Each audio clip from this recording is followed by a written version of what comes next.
समय, ये है क्या असल में? क्या ये एक नदी है जिसमें हम सब बस बहते जा रहे हैं? सदियों से हम सब ने सपना देखा है कि काश हम इस बहाव को कंट्रोल कर पाते। कभी भविष्य में झांक लेते तो कभी अतीत में जाकर कुछ बदल देते। पर सवाल ये है कि क्या ये सपना कभी हकीकत बन सकता है? चलिए आज समय के इसी बड़े से रहस्य को समझने की कोशिश करते हैं। बस एक पल के लिए सोचिए, अगर ये मुमकिन हो जाए, अगर मौका मिले कि आप अतीत में जाकर अपनी किसी गलती को सुधार सकें या फिर भविष्य में देख सकें कि आगे क्या होने वाला है, क्या चुनेंगे? ये सवाल सिर्फ एक कल्पना नहीं है, ये कहीं ना कहीं हम सबकी एक बहुत गहरी इच्छा है ना? और पता है, समय में यात्रा करने का ये जो ख्याल है ना, ये कोई आज का नहीं है, ये सदियों से बल्कि हजारों सालों से हमारे साथ है। हमारे महाभारत में ही काकभुशुंडी की कहानी है, एक ऐसे ऋषि जो युगों युगों तक जीते हैं, हर घटना को अपनी आंखों से देखते हैं। जापान की लोक कथाओं में उराशिमा तारो नाम का एक मछुआरा है जो कुछ दिनों के लिए एक जादुई जगह पर जाता है और जब लौट के आता है तो पता चलता है कि धरती पर तो सदियां बीत चुकी हैं। अरे इतना ही नहीं, प्राचीन ग्रीस में तो क्रोनोस नाम के देवता ही थे जिनका काम ही था समय को कंट्रोल करना। तो आज हम अपनी बात यहीं से शुरू करेंगे, इन पुरानी कहानियों से, और फिर हम सीधे छलांग लगाएंगे विज्ञान की दुनिया में, आइंस्टाइन के दिमाग को खंगालेंगे। हम ये भी देखेंगे कि साइंस के पास क्या सबूत हैं, और आखिर में हम उन बड़े बड़े सवालों पर भी बात करेंगे जो टाइम ट्रैवल के आइडिया के साथ आते हैं। तो चलिए अब कहानियों से निकलकर सीधे साइंस पर आते हैं। और जब बात समय की होती है तो यहाँ सबसे बड़ा नाम है अल्बर्ट आइंस्टाइन। उन्होंने समय को देखने का हमारा, आपका मतलब पूरी दुनिया का नजरिया ही बदल के रख दिया। देखिए, कई 100 सालों तक हम सब न्यूटन की तरह सोचते थे, मतलब कि समय एक यूनिवर्सल घड़ी है जो सबके लिए हर जगह एक ही स्पीड से चलती है, टिक टिक टिक, सिंपल। लेकिन फिर एंट्री होती है आइंस्टाइन की, और वो कहते हैं नहीं, ऐसा बिल्कुल नहीं है। उन्होंने कहा कि समय तो एक लचीली चादर जैसा है, इसे खींचा भी जा सकता है और दबाया भी जा सकता है।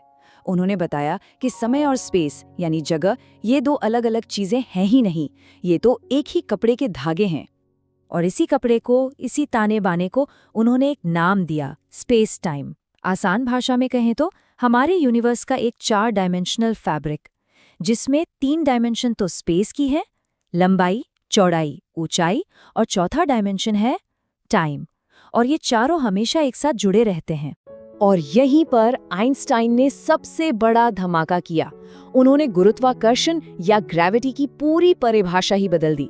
उन्होंने कहा कि ग्रेविटी कोई फोर्स या खिंचाव नहीं है, ये असल में स्पेस टाइम में पड़ने वाला झुकाव है। इसे ऐसे समझिए, मान लीजिए आपके सामने एक चादर तनी हुई है। अब अगर आप उसके बीच में एक भारी बोलिंग बॉल रख दें तो क्या होगा? चादर बीच से धंस जाएगी, है ना? बस सूरज और दूसरे बड़े ग्रह स्पेस टाइम के साथ ठीक यही करते हैं, वो इसे मोड़ देते हैं और पृथ्वी जैसी छोटी चीजें बस उसी मोड़ पर लुढ़कती रहती हैं। यही है ग्रेविटी। अब ये सब सुनने में किसी साइंस फिक्शन मूवी की कहानी जैसा लग रहा होगा, सही कहा ना? पर मजे की बात ये है कि ये सिर्फ थ्योरी नहीं है। अब हम देखेंगे कि कैसे ये अजीब लगने वाला आइडिया एक साइंटिफिक फैक्ट बन गया, जिसके हमारे पास पक्के सबूत हैं। स्पेस टाइम के इसी मुड़ने का एक बहुत ही अजीब लेकिन सच नतीजा है टाइम डायलेशन। इसका सीधा सा मतलब है समय का धीमा हो जाना। जी हाँ, जहाँ ग्रेविटी ज्यादा होगी या जहाँ स्पीड बहुत तेज होगी, वहाँ समय असल में धीरे चलेगा। आपने मशहूर ट्विन पैराडॉक्स के बारे में सुना होगा कि अगर 2 जुड़वा भाई हों, एक धरती पर रहे और दूसरा स्पेस में बहुत तेजी से घूमकर वापस आए, तो स्पेस से लौटने वाला भाई अपने धरती वाले भाई से उम्र में छोटा होगा। क्यों? क्योंकि उसके लिए समय धीमा हो गया था। अब सवाल ये था कि इसे साबित कैसे करें। तो 1971 में 2 साइंटिस्ट ने एक कमाल का एक्सपेरिमेंट किया। उन्होंने 2 एकदम सटीक एटॉमिक घड़ियां ली और दोनों का टाइम बिल्कुल एक दूसरे से मिला दिया। फिर एक घड़ी को तो जमीन पे ही रखा और दूसरी को एक प्लेन में रखकर दुनिया के चक्कर कटवाए। जब वो प्लेन वापस आया और दोनों घड़ियों का टाइम फिर से मिलाया गया, तो नतीजा देखकर सब हैरान रह गए। जो घड़ी प्लेन में थी वो जमीन वाली घड़ी से सच में थोड़ी पीछे चल रही थी, मतलब धीमी हो गई थी। अब आप सोच रहे होंगे कि ये फर्क कितना रहा होगा, मिनटों का, सेकंड्स का? नहीं, ये फर्क था बस कुछ नैनो सेकंड्स का, मतलब 1 सेकंड का अरबवां हिस्सा। बहुत ही छोटा है ना, लेकिन इस छोटे से मामूली से लगने वाले फर्क ने एक बहुत बड़ी बात साबित कर दी कि आइंस्टाइन सही थे। समय सबके लिए एक जैसा नहीं बहता, ये रिलेटिव है। ठीक है, मान लिया ये एक कमाल का एक्सपेरिमेंट था, पर इस छोटी सी बात से हमारी रोजमर्रा की जिंदगी पर क्या असर पड़ता है? क्या कोई फर्क पड़ता भी है? जी हाँ, इसका असर हम सब पर हर रोज पड़ता है और हमें पता भी नहीं चलता। अगली बार जब हम अपने फोन पर मैप्स खोलें ना, तो याद रखिएगा कि हम आइंस्टाइन को थैंक यू बोल रहे हैं। कैसे? जो जीपीएस सैटेलाइट्स हैं वो धरती से बहुत दूर हैं, जहाँ ग्रेविटी कम है, और वो बहुत तेज स्पीड से भी घूम रहे हैं। इन दोनों वजहों से उनकी घड़ियां हमारी जमीन की घड़ियों से थोड़ी तेज चलती हैं।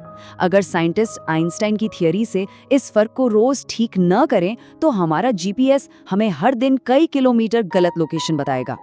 तो भविष्य में जाना यानी समय को धीमा करना, ये तो हमने देख लिया कि मुमकिन है, साइंस इसे मानता है। लेकिन उस सबसे बड़े सवाल का क्या हम अतीत में अपने पास्ट में वापस जा सकते हैं? चलिए अब कुछ थ्योरेटिकल शॉर्टकट्स और ब्रह्मांड के रहस्यों की बात करते हैं। इसका सबसे पॉपुलर आइडिया है वर्म होल। अपनी कल्पना में एक छोटा सा एक्सपेरिमेंट करते हैं। सोचिए स्पेस टाइम एक कागज का पन्ना है। आपको एक कोने से दूसरे कोने तक जाना है, तो आपको पूरा पन्ना चलकर पार करना होगा, है ना? लेकिन क्या हो अगर हम उस कागज को बीच से मोड़ दें और दोनों कोनों को पास ले आएं और फिर एक पेंसिल से आर पार एक छेद कर दें? बस बन गई एक सुरंग, एक शॉर्टकट। और थ्योरी कहती है कि ऐसा ही शॉर्टकट स्पेस और शायद टाइम में भी मुमकिन है। और सिर्फ वर्म होल ही नहीं, और भी कई दिमाग घुमा देने वाले आइडियाज हैं, जैसे कि कॉस्मिक स्ट्रिंग्स। सोचिए, यूनिवर्स में पड़ी पतली पतली दरारें जो स्पेस टाइम को मोड़ सकती हैं। या फिर टिपलर सिलेंडर, एक बहुत लंबा तेजी से घूमता हुआ सिलेंडर जो स्पेस टाइम को अपने साथ घसीटकर अतीत का रास्ता बना सकता है। कुछ थ्योरीज तो ये भी कहती हैं कि ब्लैक होल और व्हाइट होल मिलकर टाइम में एक सुरंग बना सकते हैं। हाँ, ये सब अभी सिर्फ थ्योरी हैं, पर हैं तो कमाल की। लेकिन एक मिनट, अगर अतीत में जाना इतना आसान होता तो कोई ना कोई दिक्कत तो जरूर होगी, है ना? जी हाँ, और ये दिक्कतें छोटी मोटी नहीं, बहुत बड़ी हैं। इन्हें हम पैराडॉक्स कहते हैं, यानी ऐसी पहेलियां जिनका कोई लॉजिकल जवाब नहीं मिलता। इनमें सबसे फेमस है ग्रैंडफादर पैराडॉक्स। जरा सोचिए, अगर कोई अतीत में जाकर किसी तरह अपने दादा दादी को मिलने से ही रोक दे तो क्या होगा? उसके माता पिता का जन्म ही नहीं होगा, और अगर उनका जन्म नहीं होगा तो वो इंसान खुद कैसे पैदा होगा जो टाइम मशीन में बैठकर अतीत में गया था? और अगर वो पैदा ही नहीं हुआ तो फिर अतीत में गया कौन था? देखा, दिमाग घूम गया ना? ये एक ऐसा लूप है जिसका कोई सिरा ही नहीं है। तो इस सिर चकरा देने वाली पहेली का क्या कोई हल है? कुछ साइंटिस्ट के पास एक बहुत दिलचस्प आइडिया है, मल्टीवर्स, यानी समानांतर ब्रह्मांड। ये थ्योरी कहती है कि जब आप अतीत में जाकर कुछ बदलते हैं तो आप अपनी खुद की टाइमलाइन नहीं बदलते, बल्कि आपके उस एक एक्शन से हकीकत की एक नई ब्रांच, एक नया पैरेलल यूनिवर्स बन जाता है। इस तरह हर मुमकिन नतीजा एक अलग यूनिवर्स में होता है और कोई पैराडॉक्स नहीं होता। और ये सारी बातें हमें ला के खड़ा कर देती हैं एक आखिरी और शायद सबसे गहरे सवाल पर, क्या समय वाकई में यूनिवर्स की एक सच्चाई है जैसा हम उसे महसूस करते हैं, या ये सब सिर्फ एक इंसानी भ्रम है, एक ऐसी पहेली जिसे हम आज तक सुलझा ही नहीं पाए हैं? आप क्या सोचते हैं?